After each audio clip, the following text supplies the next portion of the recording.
funny, she's smart, she craves chocolate every day, and she is the Greek goddess of comedy. Here is your host, Ellen Karas. Hey everybody, I want to let you know about a comedy festival that is coming up starting Monday, August 10th, and it's running through Sunday, August 16th, that's 2020. It's called the Good Karma Comedy Festival. It's being produced by comedian Frank Vignola. They're having 2 shows every night that week, 7 p.m. and 9 p.m. Eastern Standard Time. I am going to be on the Tuesday, August 11th show at 7 p.m. Frank has put together a great lineup of comedians. It's going to be a lot of fun. Go to the website, Good Karma Comedy Festival, and you can find all of the Zoom links there, how to log on, where to log on to. It's going to be amazing. Please support live comedy via Zoom, and you will just enjoy yourself. So check it out, goodkarmacomedyfestival.com. Hello, everybody, and welcome to Karas' Comedy Corner. My name is Ellen Karas, and we are here again, Zooming. There is no end date to Zoom interviews, so we're just going to go with it. We're happy that we have electricity, so we're just thankful for the little things in life. Want to thank our sponsors. Speaking of thankful, our first sponsor is Baywalk Marketing. Go to our website, baywalk.net. for all of their advertising and marketing needs. That's their website. They can help you with any kind of a flyer. They can help you with your social media. They can help you analyze the demographics of your business. And they're also experts in the Greek community. Find out where all the Greek entertainment is by going to HollywoodGreeks.com. And where there is a Greek festival near you, go to HellenicFestivals.org. I realize that a lot of the festivals have been canceled, but some of them are doing like takeout food things. So just go to the website and they'll be able to tell you what's going on. So we thank them always for their support. Also, our other sponsor is Select Flex. What is it? It's an orthotic. What's an orthotic? You put it in your shoe. It's also called an insert. Why do you need it? Because your entire body needs it. Your feet, your ankles, your knees, your back, your entire alignment. It is the best for foot support, over the counter. It is as close to custom as you could possibly get. Not only are they well made, but there is an adjustability in the arch that you can adjust the arch from firm, extra firm to extra, extra firm. Let me tell you something. I have a pair of these in every one of my shoes. I would never work out without them. And for Karas Comedy Corner listeners, there's a 25% discount. So if you go to their website, selectflex.com, SELECTFLEX.com, there's a 30-second video to show you how these work. There is a discount of 25%. If you type in the code FAMILY25, FAMILY 25, you get a 25% discount. They're also on Amazon. Check them out, and we thank them as well. Okay, very excited because one of my favorite people on the planet is here. I consider him a very, very good friend, close friend, inner circle type of friend. I love him. I adore him. And honestly, I really more refer to him as a cousin. He's really like a cousin. Yes, he's Greek, but we just, we connect. We've got a whole brother, sister, cousin thing going on. So very excited. I had him on the show years ago. He was one of my first interviews when I was at B-Box. So I really appreciate him coming in. He's one of the most talented human beings I know. He's been doing stand-up comedy. He will tell you since the beginning of time, but he started out very, very young. He knows where all the bodies are buried here in New York City. There's no two ways about it. And I can't wait to read his book someday. Writer, producer, director, the grand poobah of new media comedy. We're going to get into all of the content that he puts out there. Please give a lot of love for my good friend, Jim Mendrinos. I did a show one night in the big room upstairs, and I'm leaving the show. And as I'm leaving the show, it was a nice show. It was a fun show. And this guy comes running after me. He goes, excuse me. I go, yes, sir. He goes, I thought you were very funny, and I just want to tell you I thought you were very funny. And they're like, I love a compliment, dude. Thank you so much. He goes, do you have a business card? And I'm thinking, oh, this is great. I'm going to, get a gig out of this. So I handed him my card, and I went, what's the gig? He goes, no gig. I just thought we'd have coffee sometime. What about me looks tolerant? That's my question.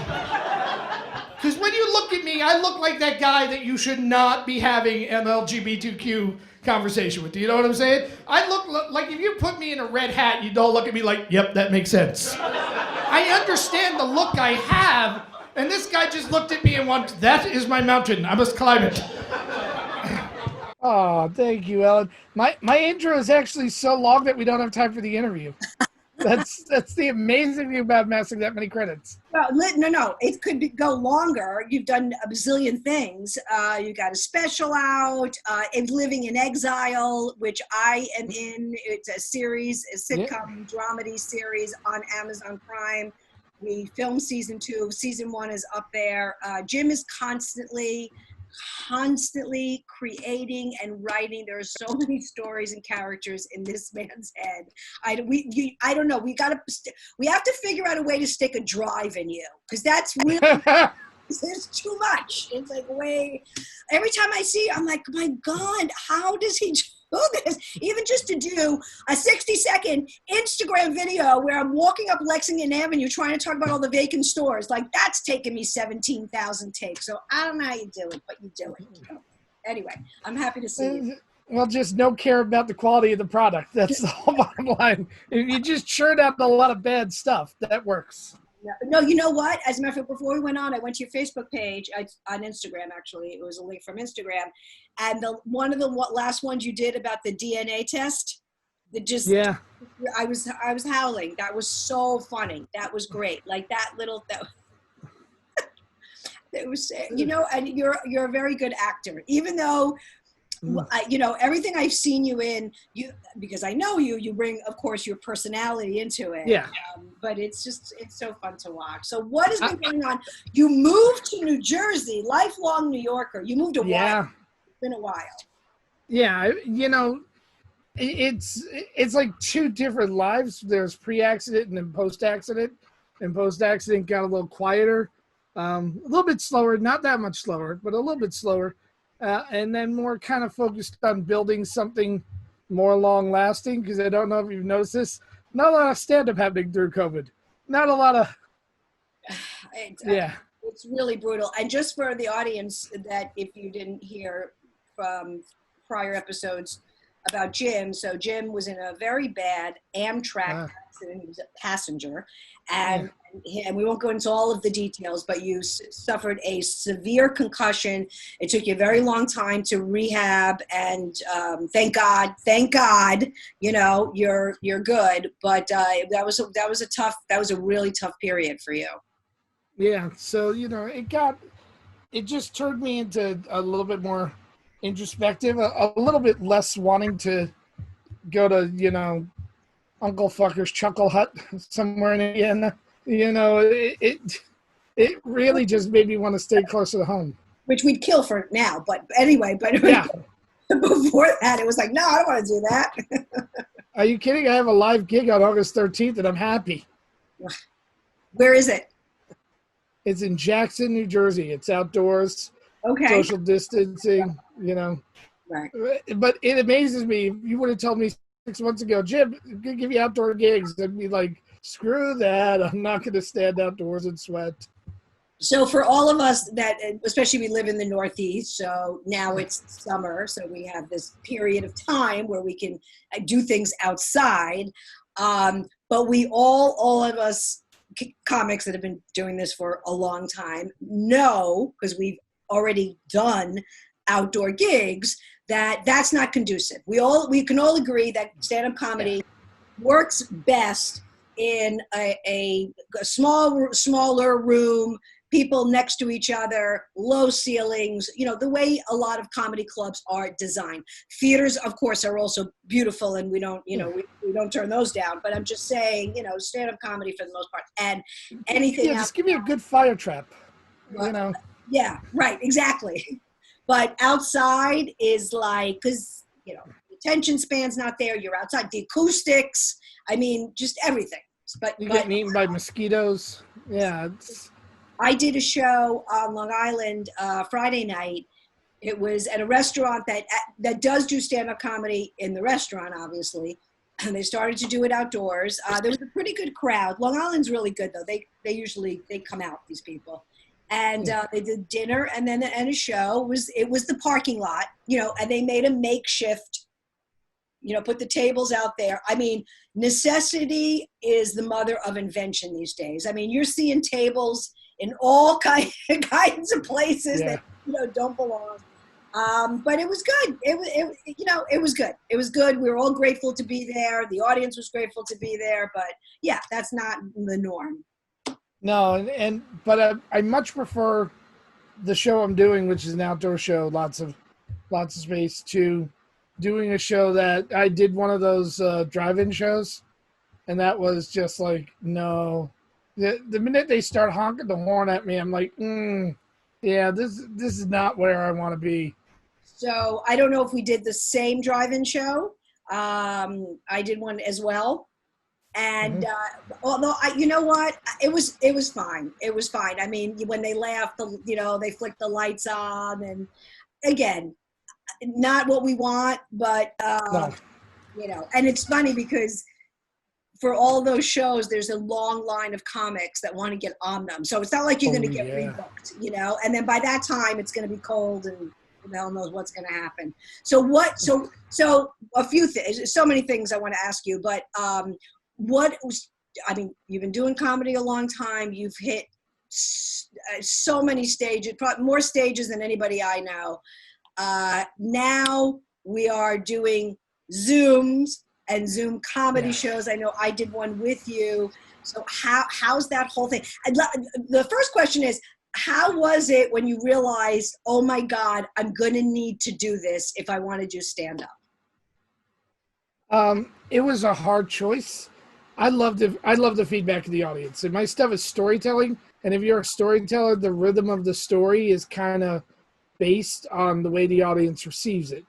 And when you perform in a vacuum, it gets a little bit difficult. But then I realized that the luxury I have as a storyteller is that I don't have to rhythmically wait for the laugh like a setup punchline comic does. So when I started performing and I went, oh, okay, this is actually conducive to how I perform, even though I didn't think it would be, it made it easier. I've kind of embraced it because I don't know what your thinking is, but I don't think live comedy is going to be back in the Northeast with any kind of regularity, maybe till February, March. I think we're stuck in this for a while. Sign behind me, Comedy Therapy. On August 1st, we're starting an online comedy club, 5 nights a week, shows with the system to get comics paid, and because if there's no other way to perform at this point, I know you feel the same way. A lot of people running the Zoom shows are kind of jackasses. So at least I'll run it properly and get it done correctly.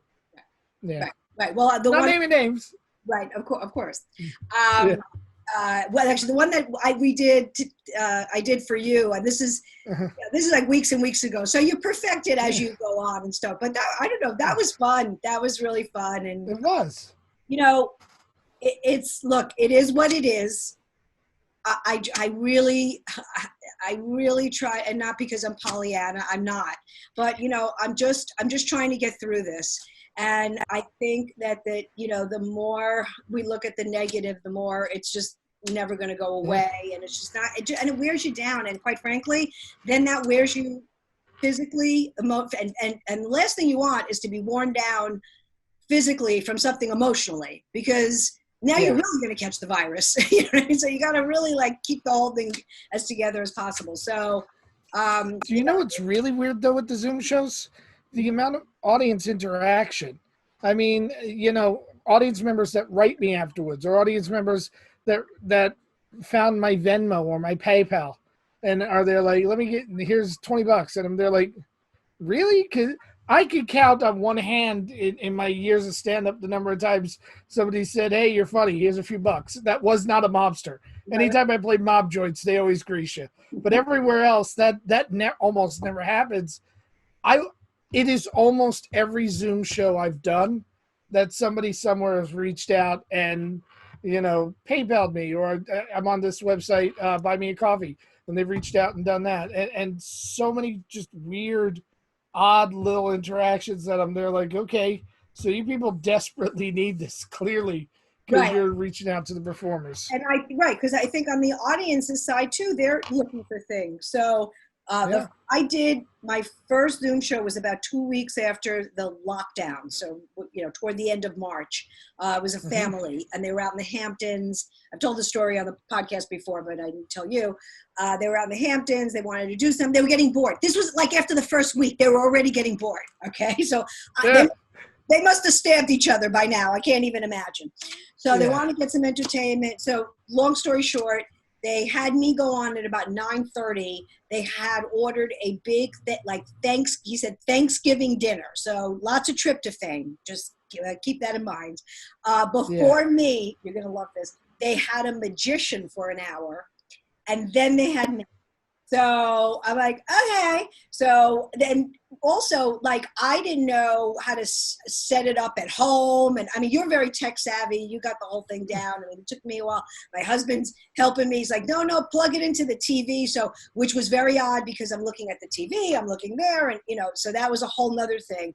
But they didn't have a good connection because they were in the basement of whatever house they own or rent. And so that was that whole thing. The dog was walking by.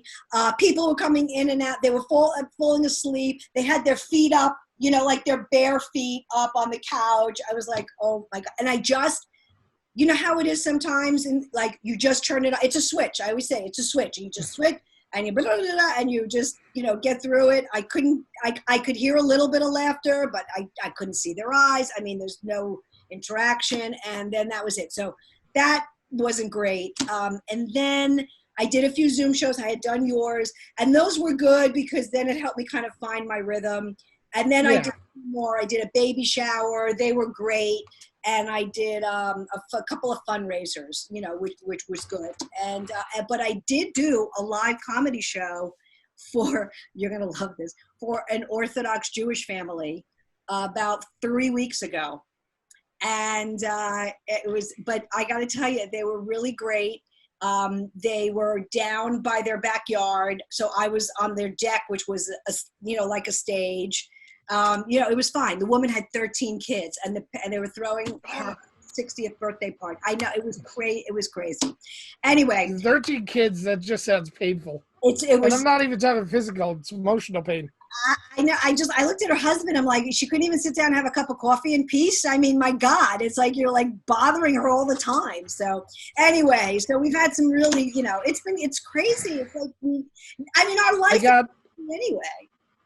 Yeah, I got booked to do a Zoom show, and they wanted me to host it. And I said, okay, what am I hosting? Well, we're just going to have this corporate thing, and we're all going to roast each other a little bit. So you're going to be like the MC, the roast master. And I'm there like, okay, and I get my stuff, and I plug in. I hardwire. I make sure that I've got the connection, and I do it. But this is now 20 people from 20 different homes, and nobody said, this is how you do it. So I get set to MC it, and I open up, and I do my 15 up top, and I'm getting a lot of money for this one. And I'm there like, okay, thank you. I'm grateful for the gig. And I bring the first guy up, and his screen immediately freezes. And then the next guy, screen freezes. God. Third guy talking, no sound. Never. I keep trying to tell him to turn on his microphone. Doesn't know how to do it. The first 6 people out of the 20 were just awful. It became me basically making fun of these people for not knowing how to use tech. That's what the roast became. That's amazing. I'm just afraid when we're done with this, we're all going to talk on delay. That's my only, that's one of my things. And I'm also morphing into my Zoom face, which is really scary. So I can't come soon enough. But I agree with you about the time frame. Absolutely 2021. As we know, Broadway is been pushed back. I mean, I don't even know what to say about that. That one is so heartbreaking because, as you know, it is the pulse of this city. And I think that also will, once people can go back to a show like that, that'll, either, I'm assuming we'll be behind that or right with them, or, or comedy club owners can theoretically do a more limited capacity than, say, a Broadway show, because they're not doing it. Right. The comedy club's a little sooner, but not much sooner. Not much. But the big takeaway is everyone's also pushing down in terms of the cycle. You know, the guys that used to do 900 seat theaters like Lewis Black, well, the 900 seat theaters aren't going to open up anytime soon. Right. So they're going to go back into clubs like Gotham, which can go on 50% capacity, and he can make money doing 150 person audience. And then guys like me who are headlining rooms like that are either going to be pushed to the feature spot or to a lower level of club. Right. The food chain's going to get kind of truncated. Ugh, going to eat each other. Yeah, we definitely will. But I mean, you know, that's why, I mean, for you though, you do a lot of writing, and again, you create a lot of content. So it's just, it is your love and your passion, your first love and passion. Yeah. But you know, you have to have other outlets because you're going to go nuts. I think also, I don't know how much it'll help us, but I think, you know, maybe people after us, or, you know, much after us or much after me, maybe some of them will drop out. I mean, there's going to be some dropouts here and there. I'm not, you know, I'm not praying for it. I'm not wishing it. I'm not saying it in a good way, but I'm saying there are going to be people that are not going to be able to survive. And You've already seen a lot of comics leave the city, and a lot of the older comics left the city. A lot of guys, not from my generation, but even the generation before me, you know, I don't need this. You know, I'll live in a nice cabin somewhere for half the money it costs in New York, and, you know, just take whatever corporate gigs come my way. Mm-hmm. And you're going to find that's going to happen so much more than you think it will. Mm-hmm. Well, have you been to New York City recently, or do you like, so you are New York City born and bred, you lived in every borough except Staten Island, is that true? Yep, that is true. Right, you don't live, okay. And, but you did move out to Jersey years ago, but obviously you come in all the time. Have you been back, or, you know, what's your I was actually today I did my first live photo shoot in New York City since the pandemic. Oh, wow. You know, yeah. Where'd So that Rockaway Beach for sunrise. Oh, wow. Okay. Yeah, and so just driving through, I grabbed the model in Manhattan. You know, got her in the car, and we drove out to Rockaway Beach and shot for about 3 hours. And you know, then the driving back, there's a bagel shop that has, like every place else, commandeered the sidewalk and has tables and chairs outside it, and you sit and you have a cup of coffee and, you know, your standard New York bacon, egg, and cheese, you know, with the traffic passing by you. A lot more homeless in New York right now than there have been in recent years. You know, we were doing well with that, and then this is bad. And I haven't spent any time in this area of the city, but all my friends who still live in the theater district, all my friends who still live in Hell's Kitchen, are telling me that that's turned into Thunderdome. You know, that's god awful. Right. So I think that there are sections of the city, the ones that were traditionally residential are fine, but the ones where the poor people congregated, the ones that aren't getting the $600 a week in pandemic help, you know, those are the people that are out there, you know, causing some trouble. Well, the homeless situation has gotten worse over the years. So it's not like everything was hunky-dory and then all of a sudden it exploded. It has been getting bad, and I've been talking about that a lot. I mean, there isn't a subway car that I ever get into that there's not, you know, it's not just the person, it's their, you know, 3 carts of garbage. Yeah. You know, whatever's in there that's incredibly toxic that we're all breathing in. So that's been going on for a really long time. And obviously this, you know, this whole thing has just put everything over the edge. Downtown. So I live on the Upper East Side. I mean, you know, you see enough homeless here. It's not, believe me, it's not like, you know, nobody's coming above 61st Street. That's for sure. And like I said, it was happening from before. But it's scary. It's sad. The riots, the looting. what happened back in June, I have to say, it was like one of the first times that I was really, really frightened in my own apartment. They had come up pretty, again, 61st, 62nd Street, seeing it on the news, the windows, Fifth Avenue, Macy's, they went to Fordham Road, they set that on fire. I mean, and all those store owners are African-American or Hispanic. So, Yeah. this was not about what the original anger was. This is evil. This is horrible. You've destroyed these people's livelihoods. I also think it's important.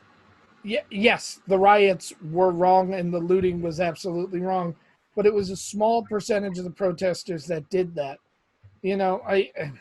Wherever it came from, I don't. I don't want to say I don't care, but it doesn't matter where the source is. It's happening. They're there. Whether it's yes, but the problem is, it was used as a tool to dismiss the protests and the Black Lives Matter movement, which again I have a problem with I have a problem with how they protest. I don't have a problem with the fact that they protest. But what I've always had an issue with is when people will come up to me and go, the protesters are looting and they're rioting. And I'm going, small percentage of the protesters looting and rioting. And they go, doesn't matter. And I'm going, so when people are protesting because a small percentage of police officers are standing on somebody's neck, how come that rule doesn't apply then? And we're just not even handed politically in this country anymore. Whatever side you're on, you think you're right. Listen, a wrong is a wrong is a wrong. Yeah. Right? No question about it. No question. Shooting somebody and standing on their neck and I'm not discounting that for 2 seconds. But you've destroyed the property of somebody you don't know that did nothing to you and an innocent bystander. And all I see, and I have an accounting background, and you've got a pretty good accounting head as well. I know you always say that you didn't do this. That's what your father wanted. Yeah, that's what my parents wanted me to do. Yeah. But your numbers. Because of the pandemic and now between the destruction, where is all this tax revenue going to come from? And how are those people, again, using just Fordham Road as just one example, how are they going to ever recover? And now we're talking about, comedy clubs and theater. I mean, with New York, everything is a chain reaction. The theater, the hotels, the restaurant, the newsstand, the coffee shop, the shoe shine guy, it's all connected. We get a lot of our income from, or a good, a decent piece of it from tourism. Clearly nobody's coming here. And even if you came here, there's nothing to see and it's too dangerous at this point. Chelsea and all this. So it's like, what is like the pandemic? Okay, not great, obvi. But now we're like in a whole, this is like a whole different thing. And it's just. There's three things that happened at the same time. The pandemic, then, more brutal police forces, and then, social uprising that went unchecked. And they all happened at the same time. I think the problem isn't any one of them. The problem is all three of them, and again, I know my politics have moved way left in the last few years, because of the goblin that's in the White House. But to me, you solve the problems by the way you've always solved problems: education, the correct social services, and making the playing field fair for all the participants. Insanity lies at both the extremes of both parties. The far left and the far right are both equally batshit crazy. And you got to get back to the centrist values. You gotta get two sides passionately fighting and arguing for what they believe in until they can nail out, some common ground and go, okay, we don't agree on everything, but we can agree on this much. Let's pass a bill. And that's not happening. We've entered a time in politics and this is on both sides. I'd love to say it's just Trump and his cronies. This is on both sides. Where if you don't vote with me, then you're automatically voting against me. Mhm. And that's what's really despicable.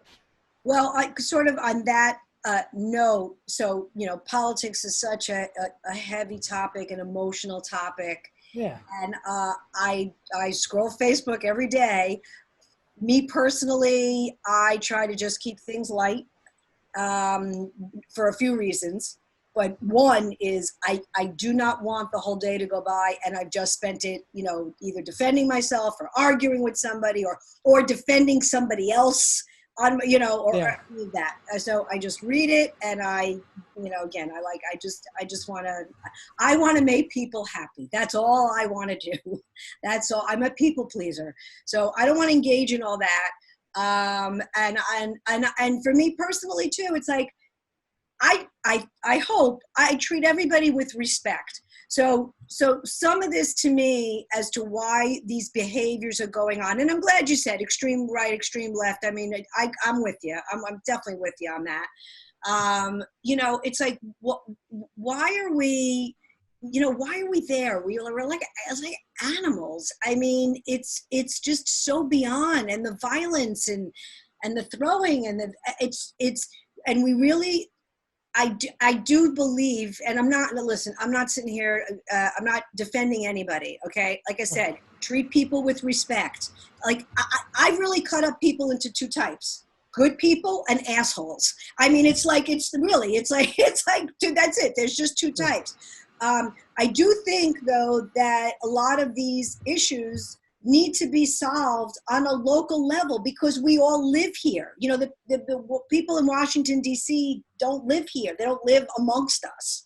Problem is, politicians have also, I'm judged, let me finish this thought. Yeah. Politicians have also become rock stars. And you and I know, we used to go on Fox and we used to see them all the time, and it was just these, and now some of them have their own shows, or they're paid contributors and everything, and it's just like they were like the local assemblyman and like for like 3 blocks, and now they're like a TV star, and you're sitting there in hair and makeup with them. I mean, like, everybody wanted to be a celebrity is basically what's happened, and that pisses me off. Well, the problem with doing stuff on a local level is that the problems are too systematic and similar from place to place. The I can't breathe of George Floyd matches the I can't breathe of Eric Gardner, in a different state 8 years earlier. And there've been countless things in between. There has to be a certain point, like when Nixon put OSHA into our zeitgeist as a nation, where he looked around and he went, too many injuries happening in Alabama, that Alabama passes a law that's not in Indiana, and then the injuries start happening in Indiana, because as a business owner, you'll move where there's less restrictions and less, government control of what you're doing. And I have a feeling that when it comes to something as basic as civil rights, human rights, and law enforcement, there needs to be a national standard. Now, each community can go higher, but there needs to be a national standard. And that hasn't happened. When you have, peaceful protesters, absolutely peaceful protesters, who were standing on the street, kneeling on the street in Pennsylvania, and then that animal of an officer that just walked up to them with a can of pepper spray and peppered kneeling people, and the police chief of Philadelphia saying, well, we'll look into it, but I don't think he violated anything. Really? That's where the problem of the local level happens. I'm all for states' rights. I'm incredibly states' rights. I lived in New York my whole life. I don't want the same gun laws that they have in Texas. All right. When I live in a building that has 85 other people and 35 of them are batshit insane. Okay. I want laws that make sense for New York. And that's what, local level means. But there needs to be a minimum standard that has to be applied across the board, especially with something as important as policing. Those riots, and it's particularly difficult with me now because my wife is African American, and her daughter, who's now my stepchild, is clearly African American, and I'm in constant fear whenever she goes out with her friends because we live in a town where she's the black one. It's as simple as that. And so if the cops are, coming up to friends, she's the one that's going to take the brunt of it because historically that's what policing has done. And it needs to change on a really systematic level. I want to make people happy too. My job has been my whole life. I'm a fucking court jester, and proud of that. If I do my job right at the end of the day, people are happier than when they came in. But I just, unlike you, I can't sit idly by on social media. Like when I see somebody pointing, and I see other comics do it, oh, masks are a hoax, it doesn't stop anything. Really? Because, science doesn't say that. Or, I had somebody that goes, nobody here knows anybody who died from COVID. This is a hoax. I had a comic post that, and I went, motherfucker, I knew 16 people that died from COVID. That's a 1 followed by a 6. And I have a hard time holding my tongue when I see people doing that because it's not, you and I are set. The pandemic hit and we want, this sucks, but we'll get through it. We know how to get through it. There's another generation coming after us that isn't set.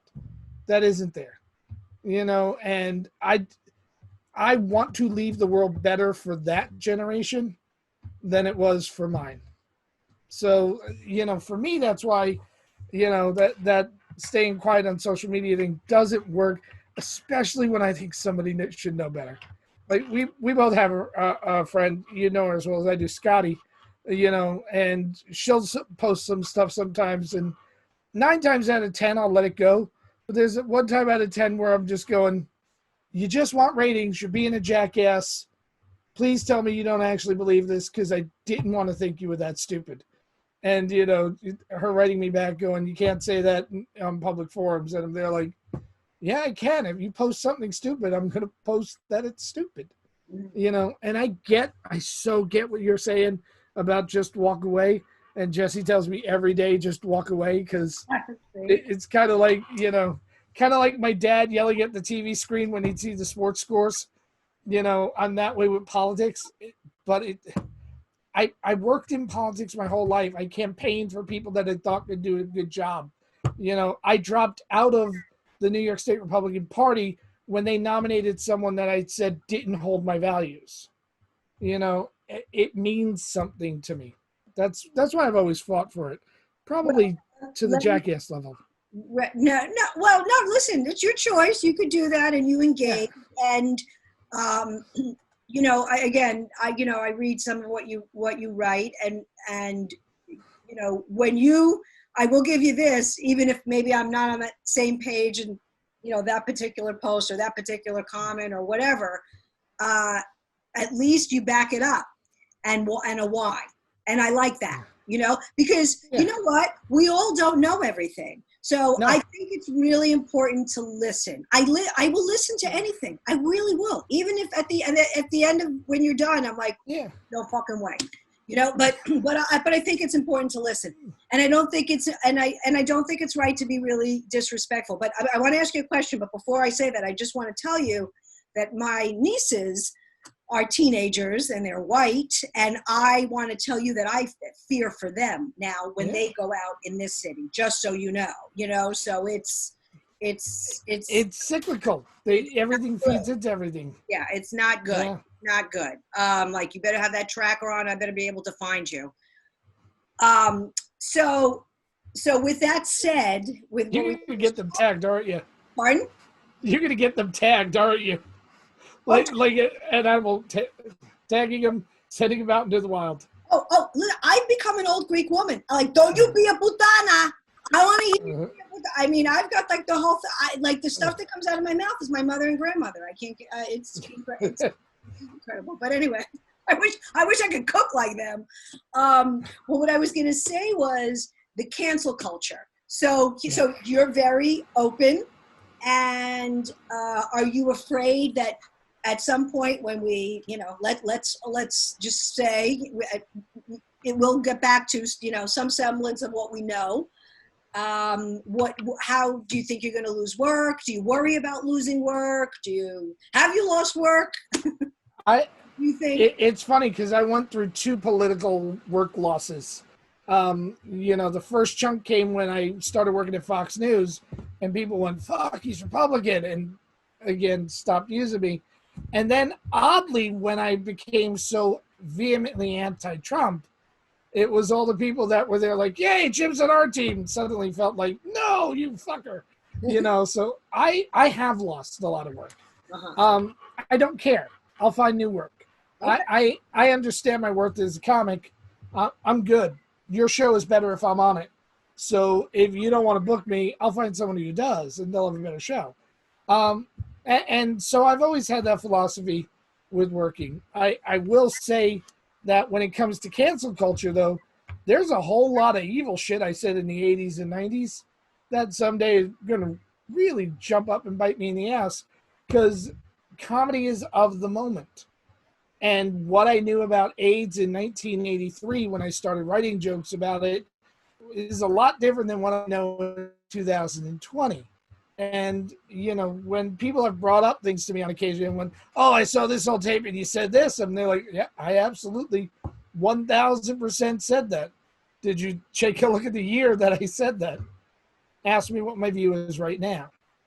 And there's a whole lot of things that, yeah, if you have longevity in this industry, it's impossible to not have something cancel culture will want to bite you in the ass for. But I mean, how unfair is that? And also for all these people that are 33 and they're canceling you out. Well, we've been around longer than you, which means we've said more things than you have. We've lived a longer life. We've seen more things. I mean, that really gets me crazy, no matter what it is the person said, even if it's something that I find disgusting. If we've all evolved and whatever. Sure, I said things 10 years ago that I don't agree with now. Absolutely not. I've evolved, or I've thought about it, or things change, or whatever it is. Doesn't matter. It doesn't matter. I'm here now, and this is how I feel right now. But to go back to a comment, a tweet, a this, or that is just horrible. Because all of a sudden, Jim, everybody's Mother Teresa. Nobody said this word. Nobody said that word. I mean, it's bullshit. It's bullshit. People say shit all the time. And I think I just think it's horrible to hold somebody accountable. And if you said it yesterday, I get it, okay? But if you said it in freaking 1993, I mean, I just think that's so wrong. That sends me into orbit. I had this conversation actually with an audience member. I did a radio show on Sirius a couple of days ago. Call in, and everything's Skype now, and so you call in and you Skype in. And I'm on and talking, and it's a nice panel.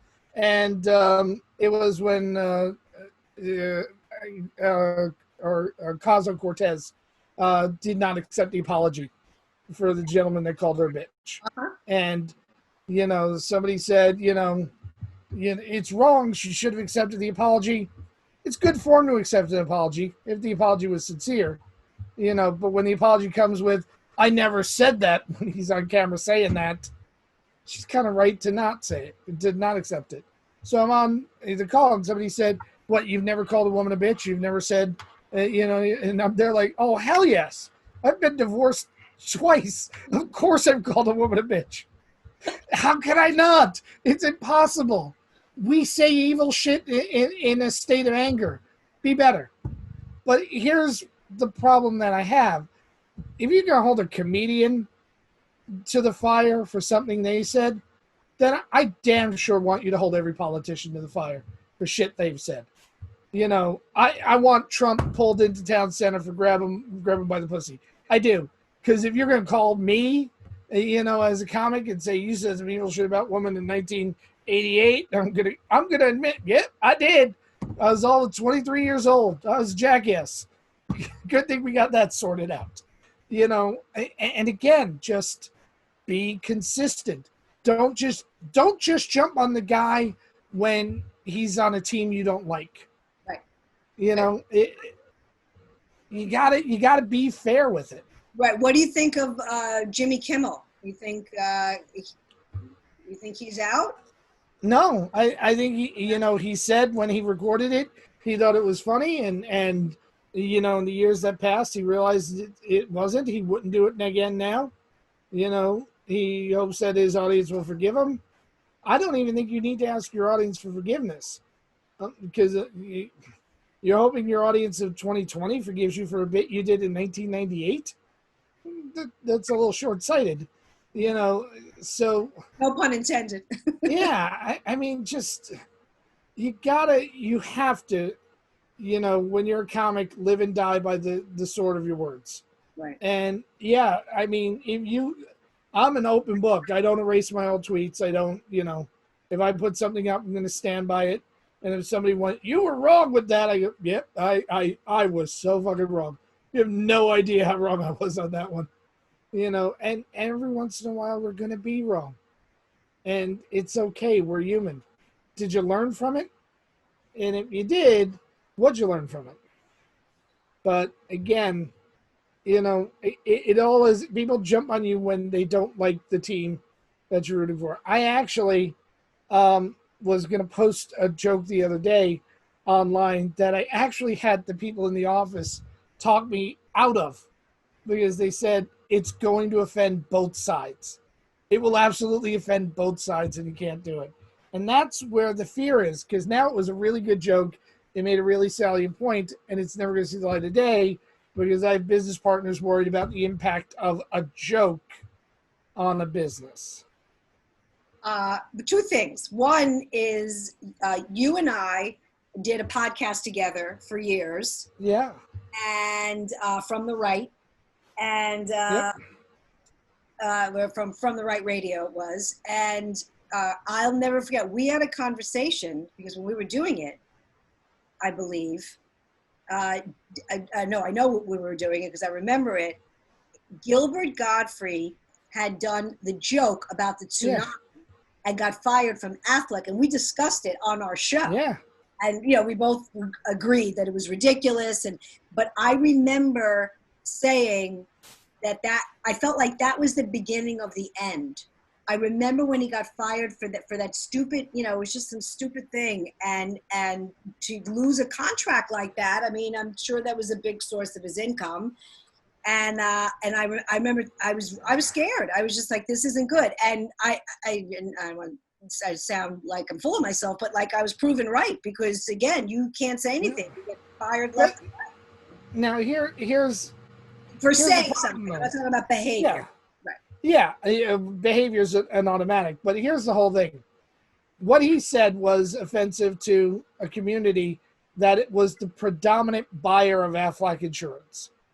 The Aflac insurance sells more insurance in Japan than they sell in the U.S. So when he did the stupid tsunami joke, and everyone lost their minds in Japan about it, and the company made the decision to fire them, here's the problem I have, though. The company made the right decision, because he was hired as a spokesperson, and, he said something. Now, what I don't like is the fact that everybody on social media jumped on him. It should have been between, if people were legitimately offended, they have a right to complain to somebody. Trust me, if somebody hired a neo-Nazi to sell Diet Pepsi and they drink more Diet Pepsi than, the average human being drinks water, I would so protest. I would so be up in arms. But again, I'd call the company. I'd say, what are you doing? How can you do this? And I'd reserve my dollars, And if that company then had enough people like me that were like-minded, they would wind up firing the person. But it's when you get online and you're going, well, I don't believe in this, so 8,000 people need to sign my petition in the next 45 minutes. That's where it gets problematic, because you're just rallying your friends to sign things they don't fucking believe in. Mm-hmm. I've got no problem if I were a spokesperson for a company and I said something that offended the people that spokes company depended on, and that company came to me and went, Jim, we got to let you go, I'd understand that. I wouldn't like it, but I'd understand it. But if they come to me and they go, Jim, there's a lot of uproar on the internet over you, so we got to let you go, that's different. That's where it gets shitty. I didn't realize that was a big segment of their consumer population. So he should have known better, of course. Yeah. But I don't know. I'm still defending him. I think it was just an honest mistake. And he did apologize. I think it was just in the moment. I'm sure he regrets it, and but he really paid a price. And again, it was a tweet. It was words. It wasn't. Yeah. It wasn't like he went. And again, I'm going to say this: as comics, we have the right to say whatever the hell we want. I have the right to I have the right to stand on stage and yell racist shit. I choose not to because I'm a decent human being, but I have the right to say it. Free speech isn't just free if I like your speech. It's free if I think your speech is shitty too. And that's lost. That's so lost on society. Very, very, very sensitive. It's a really quick story. Years ago, I did a show out in Long Island, and I made this joke about the town Wyandanch. And after the show, and I had a great set, and I get off, and this woman, this African-American woman comes over, and she starts yelling at me, and it was race, and I'm going through, because you know me, I don't do anything racist, I don't do politics, it's about my Greek family, my husband, my niece, it's very, very not offensive at all. If anybody I'm insulting, it's myself. So I'm like, I didn't even know what she was talking about. Anyway, wound up that, she lived in Wyandanch. I guess it was a big African-American community. Not that I knew that. And I tried to explain to her, I said, I used that because I was just on the train from Ronkonkoma, and it was the stop before. And it's a funny word. And I used it. And I want to say something. I apologized to her. I said, I didn't mean to. I'm very sorry. I didn't know. I plead ignorance. I didn't know. I'm so sorry. I was sincere. She wouldn't accept my apology. She was ranting and raving. She told me I upset her daughter. I said, bring your daughter out here. I'll talk to her. I go, trust me. I'm like, this is so not me. She was so unreasonable. And it was so not, and you know me, I mean, it was so not that, so the point I wanted to say this though, is that, there's those situations, you say it, you think you're going to get a laugh, you don't know, this, that, blah, blah. I didn't think I needed to do research, of the name of a town that I just was, so I'm just saying there's an absurdity level. This intolerance. It's like you're afraid to say anything. I did a lecture for Gotham Writers Workshop on television writing, and I referred to unsavory agents that look to get money from young writers without representing them, and I said they're no different than Shylocks. So this woman comes up to me and she goes, that's a racist term. And I'm there like, what's a racist term? She goes, Shylock. And I'm there like, it's actually a Shakespearean term. It's the name of a character. And he was a moneylender who did bad business, which is how it got synonymous. And she goes, yes, but it was meant to be a caricature of Jews, so it's offensive and racist. And I'm there like, okay, that's your take on it. I respect your take. I'm sorry you feel that way, but I stand by it. The character is synonymous with somebody who's in bad business and looking to steal or defraud your money. I used it as an example of somebody who's in bad business looking to steal or defraud your money. Where's the issue?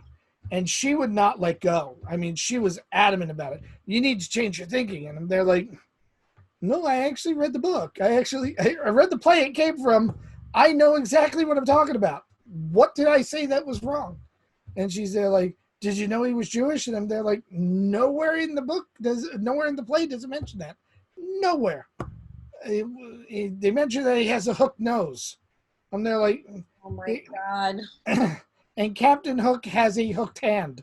Should I now say that anybody who says something bad about Captain Hook is being, is discriminating against people with disabilities? And she just was not. And she legitimately wanted me to apologize. And they're like, no, I stand behind the stuff I say correctly. I'll apologize. Now, I had another situation where an audience member came up and I talked about how much I hate kids. I used to talk about that a lot in my act before I actually had one. And I talked about how much I hate kids. This woman comes up to me and she goes, I don't think you meant this the way I took it, but I had a miscarriage, and every time you did the bit about hating kids, it made me feel awful. And I'm like, you know what? I am sorry that you had to feel that while I was on stage. I didn't know you. I didn't know that was an issue for you, or I wouldn't have done it, because my comedy is not about harming people. Right. I'll apologize when somebody legitimately feels bad, or I'll apologize when I do something wrong. I'm not going to apologize when some jackass jumps on a soapbox. Right. I completely agree with you. It's hard. It's really hard. And I did one thing. I said something about Tourette's and then a woman, don't you think after the show, she comes over to me and she goes, my son has Tourette's. And I'm like, okay, how would I know that? It's like, okay. Yeah. And quite frankly, I never did it again because it's like, I just didn't want to deal with it anymore. It wasn't that important. But I did a short film that I'm going to release very shortly. And we haven't quite figured out what the name was going to be, but it's about being short. And I originally, because we filmed this last year, I was going to, and then a couple things, during the year, but the whole concept came quite a while ago. I wanted to name it #Short Lives Matter. And so we're almost done. And I like the name, like that was what I had in mind. Yeah. And about 10 people are like, no, what are you nuts about? Which I'm not going to do it because I can't have my head spin like that. You know what I mean? So I'm going to do something else out. We have a couple of other alternatives, but that point, it's just like, that's going to make, if I do that, that will make people crazy. I will lose work. It's insane. It's insane. We had a young actress at my company, and she was doing a bit where she played an Italian guy from Brooklyn. It's a girl playing a guy. So in order to play a guy, she basically took hair dye and dyed her face. And she made a red beard on her face. And I had this woman post, don't you know that this is blackface? This is wrong. And they're like, it's actually a red beard. And she's playing a character who's male. Well, she's appropriating black culture. No, she's appropriating male culture, but you're a woman, so I don't see how this is an issue for you. And she raised the biggest stink, and she literally called my office and demanded somebody from the company apologize to her. And I'm there like, I will close the company before I apologize to you for something that somebody did not do. Your perception is not always reality. Right. So you're mansplaining to me how I should feel about black culture. And I'm there like, no, you should feel however you want to feel. I actually know the intent of the artist. So, don't womansplain to me what she meant. And it literally came down to that. So as artists, we need to draw a line in the sand. We need to go here and no further. And for whatever person, whatever your particular line is, yes, you're going to get blowback. Yes, you're going to get a lot of flack. For 3 days, this woman, had all of her friends and family write my company telling us what horrible people we were. And after 3 days, I never heard from her again. And that's kind of how this works. If you don't fuel it, it won't continue. Right. Well, we're going to wrap up shortly because I know you have another appointment to go to at 6:30. But I want to, because listen, you and I could talk for hours and hours. Yeah. And there's usually food involved, so I'm sorry that didn't happen, but hopefully it will soon. So what have you been working on? Like, what do we need to, what do we see? I know there was a script reading. And by the way, thank you so much for like including me in the inner circle still. I know I haven't really, done anything with you in a long time. I would love to. We should really come up with a sketch. It would be so much fun. I'll come to New Jersey, wear my mask. But maybe we should do a Greek family wearing masks, trying to have dinner or something. Oh, Something. Greek families cannot socially distance. Right, exactly. I mean, this is but I come with because I actually do want to get a mask with a mati on it. Like that's on my shopping list. So I have a friend Stelios who lives in Astoria, and he sends me a photo of the guy that works in the restaurant with him. And in a restaurant during breaks, you go outside, you talk, you smoke. This guy had cut a hole in his mask so he could smoke a cigarette. See, And they're like, that's a Greek thing. That's the most Greek thing I've ever seen. That's so funny. I love that. So what have you been doing? So what do we and tell us all of the places that we can go and find. Okay. Follow New Media Comedy on Instagram, on Twitter, and most importantly on YouTube. You'll see a lot of great videos. We have a bunch of shows on Amazon Prime, which is great, but more importantly on August 1st, I don't know when this podcast is going to air. On August 1st, go to allmediatv.com because we're launching our own OTT platform, just like a Hulu or Netflix, which will have a lot of our content and a lot of other people's content. And for artists that are out there, it's also a way for your content to get monetized and get the money directly from the company and not have it flow through New Media Comedy to get to you. We actually worked really hard during the pandemic to find a company that could give us exactly what we wanted as a business model. We've got a couple of festivals in the works. The New Jersey International Short Film Festival, which looks like it's going to run in October. The New York Underground Comedy Festival, which will run again in November. We ran it in March, during the pandemic. We're going to run it again in November, hopefully post-pandemic. If New York's not open by then, we'll push it back to whenever New York does open. According to the state, they're opening in November. You and I both think it's going to be more like February. So whenever that opens up, that'll be there. But All Media TV is the big thing. Subscribe to the YouTube channel, which is New Media Comedy TV, youtube.com/New Media Comedy TV. And I've got a bunch of scripts in the works, shows in the works, just the usual. You churn it out, man, like bread. Yeah. I mean, Oh, and also comedytherapy.com, because that's going to be a full-time comedy club. Shows every night. Well, I'm available, so just you will be on many shows. I'm open. I'm so glad we got to catch up. I'm glad. Yeah. I get to see you and get to talk. I miss you. I miss you too. And I was thinking the other day. So it's been 4 months, and and I've seen some family and stuff, but last week it really hit me, and I don't. Again, I'm not putting anybody down, but like I don't get depressed. I get anxious. Yeah. It's very different. I don't get depressed, and I always feel like I always just forge ahead. And I was feeling very lonely last week, and I live with my husband. I mean, it's not like I'm here by myself. Yeah. But I was just thinking about my life. Like what it was pre-pandemic, and I go to our church, Greek, cathedral, and that's always a Sunday half-day event. I go to teach Sunday school. We go to coffee hour. I have all my Greek friends. We do all that. Stand-up comedy, right? We're around people. Yeah. We're around our other. I miss other comedians.